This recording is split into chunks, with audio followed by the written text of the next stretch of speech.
Dr. Dolittle Chapter 15 Searches and Smells. All the animals had been standing around listening, and when they had gone into the ship's dining room and were having tea, Dab-Dab came up behind the doctor's chair and whispered, "Ask the porpoises if the boy's uncle was drowned. They'll know." "All right," said the doctor, taking a second piece of bread and jam. "What are those funny clicking noises you are making with your tongue?" asked the boy. "Oh, I just said a couple of words in duck language," the doctor answered. "This is Dab-Dab, one of my pets." "I didn't even know that ducks had a language," said the boy. "Are all these other animals your pets too? What is that strange-looking thing with two heads?" "Shh," the doctor whispered. "That is the push-me-pull-you. Don't let him see we're talking about him. He gets so embarrassed." "Do you think you will be able to find my uncle for me?" asked the young boy. "Well, we are going to try very hard," said the doctor. "Now, what was your uncle like to look at?" "He had red hair," the boy answered. "Very red hair, and the picture of an anchor tattooed on his arm. He was a strong man, a kind uncle, and the best sailor in the South Atlantic. His fishing boat was called the Saucy Sally, a cutter-rigged sloop." "What's cutter-rigged sloop?" whispered Gub-Gub, turning to Jip. "Shh, that's the kind of a ship the man had," said Jip. "Keep still, can't you?" "Oh," said the pig, "is that all? I thought it was something to drink." So the doctor left the boy to play with the animals in the dining room and went upstairs to look for passing porpoises. And soon a whole school came dancing and jumping through the water on their way to Brazil. When they saw the doctor leaning on the rail of his ship, they came over to see how he was getting on. And the doctor asked them if they had seen anything of a man with red hair and an anchor tattooed on his arm. "Do you mean the master of the Saucy Sally?" asked the porpoises. "Yes," said the doctor. "That's the man. Has he been drowned?" "His fishing sloop was sunk," said the porpoises, "for we saw it lying on the bottom of the sea. But there was nobody inside it, because we went and looked. His little nephew is on the ship with me here," said the doctor. "He is quite afraid his uncle has drowned." "Oh, he isn't drowned," said the porpoises. "If he were, we would have heard of it from the shrimp. We hear all the saltwater news.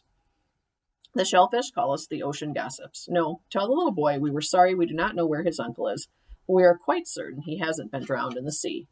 So the doctor ran downstairs with the news and told the nephew, who clapped his hands with happiness. And the push-me-pull-you took the little boy on his back and gave him a ride around the dining room table, while all the other animals followed behind, beating the dish covers with spoons, pretending it was a parade. "Your uncle must now be found," said the doctor. "That is the next thing, now that we know he wasn't thrown into the sea." Then Dab-Dab came up to him and whispered, "Ask the eagles to look for the man. No living creature can see better than an eagle.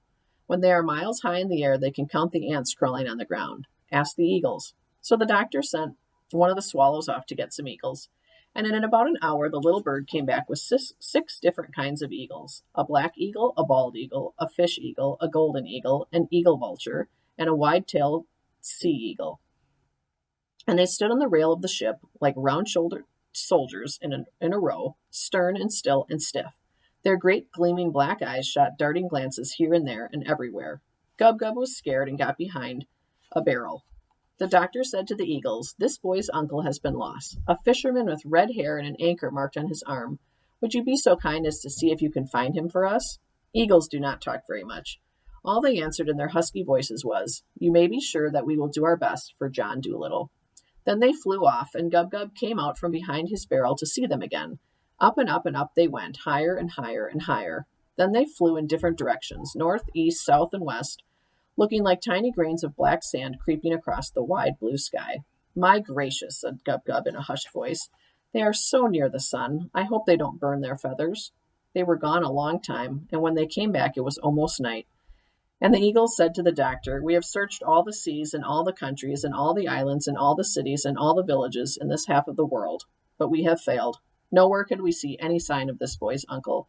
And if we could not see him, then he is not to be seen. For John Dolittle, we have done our best." Then the six great birds flapped their big wings and flew back to their homes in the mountains and the rocks. "Well," said Dab-Dab, "what are we going to do now? The boy's uncle must be found. I wish Chee-Chee were here. He would soon find the man. Good old Chee-Chee. I wonder how he's getting on." "If we only had Polynesia with us," said the White Mouse. "She would soon think of some way. Do you remember how she got us all out of prison the second time? My, but she was a clever one." "Don't think so much of these eagle fellows," said Jip. "They're just stuck up. They may have very good eyesight, but when you ask them to find a man for you, they can't do it. And they have the nerve to say that nobody else could do it. And I don't think a whole lot of those gossipy old porpoises either. All they could tell us was that the man isn't in the sea. We don't want to know where he isn't. We want to know where he is. It's easy to grumble, said Gub-Gub, but it isn't so easy to find a man when you have to hunt the whole world for him. You couldn't find the boy's uncle any more than the eagles could. Couldn't I? Said the dog. That's what you think, you silly little piglet. I haven't begun to try yet, have I? You wait and see. Then Jip went to the doctor and said, Please ask the boy if he has anything in his pockets that belonged to his uncles. So the doctor asked him. The boy took from his pocket a great big red handkerchief and said, This was my uncle's. As soon as the boy pulled it up, Jip shouted, Peppermint, by jingo! Richard's oil of peppermint tablets. Don't you smell it? Your uncle takes peppermints, doesn't he? Yes, my uncle took a lot of peppermints for his stomach. Fine, said Jip. The man's as good as found. It will be as easy as stealing milk from a kitten. Tell the boy I'll find his uncle for him in less than a week. Let us go upstairs and see which way the wind is blowing. As they climbed the stairs, Jip explained. Wind is very important in long-distance smelling. It mustn't be a fierce wind, and of course it must blow the right way. A nice steady breeze is the best of all. Ha! This wind is from the north. Then Jip went up to the front of the ship and smelled the wind.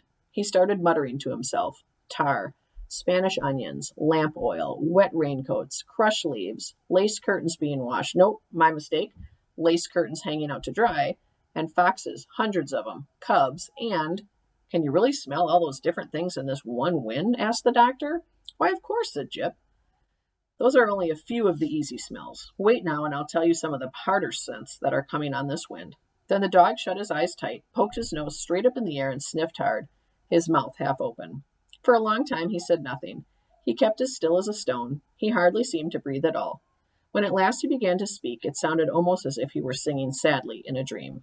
Bricks, he whispered very low, old yellow bricks, crumbling with age in a garden wall, the sweet breath of young cows standing in a mountain stream, the tin roof of a hen house with the midday sun on it, a dusty road with sycamore trees, little mushrooms bursting through rotting leaves, and any parsnips? Asked Gub-Gub. No, said Jip, you always think of things to eat. No parsnips, and no peppermint. Plenty of sugar candies and sweet cream and a few chocolates, but no peppermint. We must wait till the wind changes to the south. I think you're a fake, Jip, said Gub-Gub. Who ever heard of finding a man in the middle of the ocean just by smell? I knew you couldn't do it. Look here, said Jip, getting really angry. You're going to get a bite on the nose in a minute. Stop quarreling, said the doctor. Stop it. Life's too short. Tell me, Jip, where do you think those smells are coming from? From Devon and Wales, most of them, said Jip. The wind is coming that way.